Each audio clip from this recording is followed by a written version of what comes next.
નમસ્તે મિત્રો, સાલ 2001 આ એક એવો સમય હતો જેમાં ગુજરાતના લોકોએ ઘણા ઉતાર ચઢાવ જોયા. સાથે જેને સન 2001નો જમાનો જોયો હશે એ લોકો જાણતા હશે કે એ જમાનો જિંદગી જીવવા માટે કેટલો મુશ્કેલ સમય હતો. તો આજે આપણે આ વિડીયોમાં આજથી લઈને 25 વર્ષ પહેલાના સમયની થોડી ખાટી મીઠી યાદોને તાજી કરીશું, જેમાં આપણે જોશું એ જમાનામાં લોકોનું જીવન કેવું હતું. અને સાથે એ પણ જોવાના છીએ કે 2001માં જ્યારે ગુજરાતમાં ધરતીકંપ આવ્યો ત્યારે લોકોએ બીકના માહોલમાં કેવી રીતે એમના દિવસો વિતાવ્યા. તો મિત્રો, વિડીયોમાં આગળ વધતા પહેલા તમને એક નિવેદન છે કે જો હજી સુધી તમે આ ચેનલને સબસ્ક્રાઇબ નથી કરી તો હમણાં જ કરી દેજો.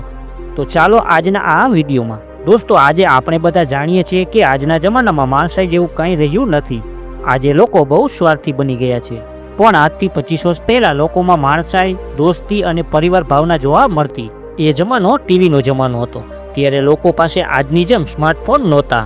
લોકો ત્યારે મોટા ભાગે એકબીજાને સમાચાર આપવા માટે આવા ટેલિફોનનો ઉપયોગ કરતા, અને આવા ટેલિફોન પણ ત્યારે કોઈકના ઘરમાં જોવા મળતા. આજે તો લગભગ બધાના ઘરમાં એક મોટરસાઇકલ અને એક કાર જોવા મળે છે, પણ આજથી 25 વર્ષ પહેલા આવું નહોતું. એ જમાનામાં કોઈકના ઘરમાં જ મોટરસાઇકલ જોવા મળતા. લોકો ત્યારે એક જગ્યાએથી બીજી જગ્યાએ જવા માટે ખાસ કરીને સરકારી બસ અને છકડા રિક્ષાનો ઉપયોગ વધુ કરતા. આજના જમાનામાં 1 લાખ રૂપિયાની કોઈ વેલ્યુ નથી, પણ આજથી 25 વર્ષ પહેલાં 1 લાખ રૂપિયા 20 લાખ જેવા લાગતા. લોકો ત્યારે મહિને 3000 રૂપિયા કમાઈને પણ ખુશી ખુશી એમનું જીવન વિતાવી લેતા. એ જમાનામાં લોકો ખિસ્સામાં રૂપિયા લઈને બજારમાં જતા અને થેલા ભરીને સામાન લઈ આવતા, જ્યારે આજે થેલા ભરીને રૂપિયા લઈ જાય છે અને ખિસ્સામાં સામાન લઈ આવે છે. આજથી 25 વર્ષ પહેલાં લાઇટની એક મોટી સમસ્યા હતી. ગામડામાં લાઇટ ખાલી રાતના સમયમાં જ આવતી, અને એ પણ આખી રાતમાં 10 વખત વહી જતી. ત્યારે ગામડામાં લોકો ઘરે ઘરે આવા કેરોસીનના દીવાનો ઉપયોગ કરતા. કોણે કોણે આવા દીવાના અંજવાળામાં લેસન કર્યું છે મને કોમેન્ટમાં જરૂર જણાવજો. એ જમાનામાં જો ગામડામાં મકાનની વાત કરીએ તો ત્યારે ગામડામાં લગભગ મોટાભાગના મકાન કાચા અને નરિયાવાળા જ હતા, અને એમાં પણ એક ઘરમાં 20 લોકોનો પરિવાર આરામથી રહેતો. ત્યારે ઘરે ઘરે ગામડામાં 2 બળદ, ગાય અને ભેંસ જોવા મળી જતા, જ્યારે આજે ગામડામાં પણ હવે લોકો પશુ નથી રાખતા.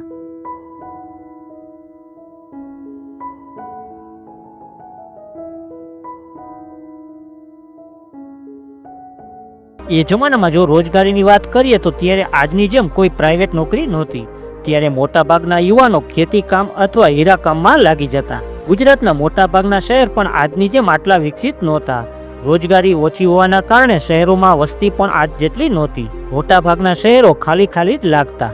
એ સમયમાં સુવિધા ઘણી જ સીમિત હતી, જેમાં નવા કપડાં વર્ષમાં ખાલી 1 વખત જ મળતા. પણ બધા લોકો તહેવાર ઘણા ધામધૂમથી મનાવતા. એવું એટલા માટે કે એ જમાનામાં એક સાધારણ દિવસ જેવા જ હતા. આજે તહેવારોની રોનક એટલે ઓછી થતી જાય છે કેમ કે આજે લોકો બધા દિવસને તહેવારોની જેમ મોજ શોખથી જ વિતાવે છે. આના લીધે આજે તહેવારોનું મહત્વ ઓછું થવા લાગ્યું છે. એ જમાનાને સારી રીતે જીવેલા લોકો આજે પણ કહે છે કે એ પણ શું જમાનો હતો, જ્યારે અમે લાઇટ વગર પણ ઘરનું બધું કામ કરી લેતા, પંખા કે એસી વગર પણ સૂઈ જતા, ગાડી વગર પણ સફર કરી લેતા, આરો વગરનું પાણી પણ પી લેતા, દવા વગર પણ સાજા થઈ જતા, અને ગેસ વગર પણ લાકડાના બર્તનથી અનાજ પકાવી લેતા. આજે આ બધા વગર આપણે જીવવાની કલ્પના પણ ન કરી શકીએ.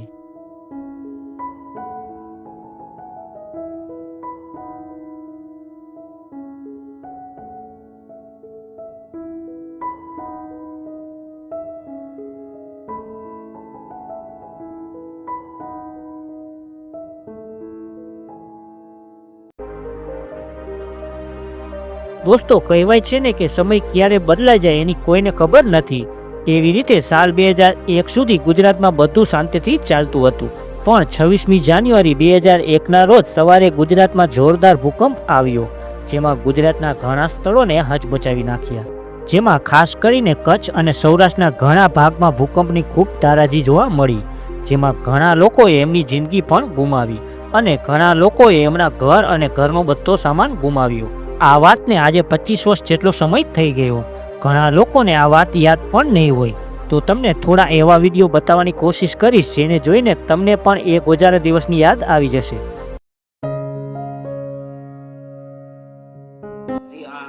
રેમન જેવો અવાજ થયો કે અવાજ થયો એટલે એને લીધે થયું આ રેમન આવે શું થયું, પછી ધરતી દબવા માંડી, તો મકાન આખા હાલવા માંડી એટલે દોડી કરીને બહાર નીકળી ગઈ.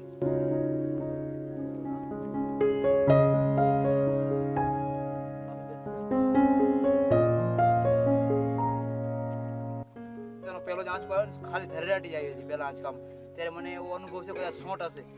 પણ થોડી વાર પછી ઘણા બધા આંચકા આવ્યા, ત્યારે અમે દોડી કરીને બધાની વચ્ચે બધા માણસો ભેગા થઈ ગયા અને ત્યાં પછી ખબર પડી કે આ તો ધરતીકંપ. થોડી વાર પછી તો બધું પડી ગયો હતો ગામ, અને પછી અમે ગામની અંદર નીકળ્યા બધા માણસોને બચાવવા માટે.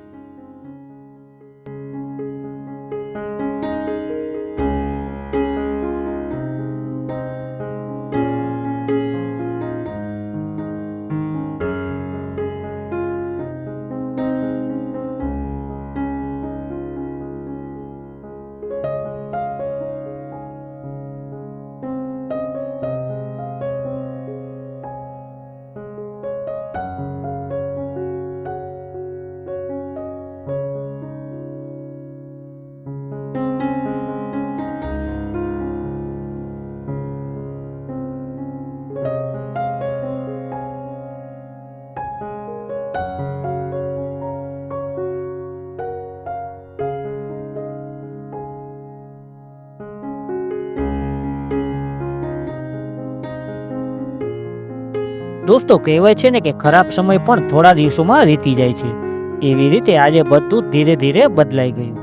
તો મિત્રો, આ વિડીયોમાં બસ આટલું જ. ફરી મળીએ આવા જ એક બીજા વિડીયોમાં.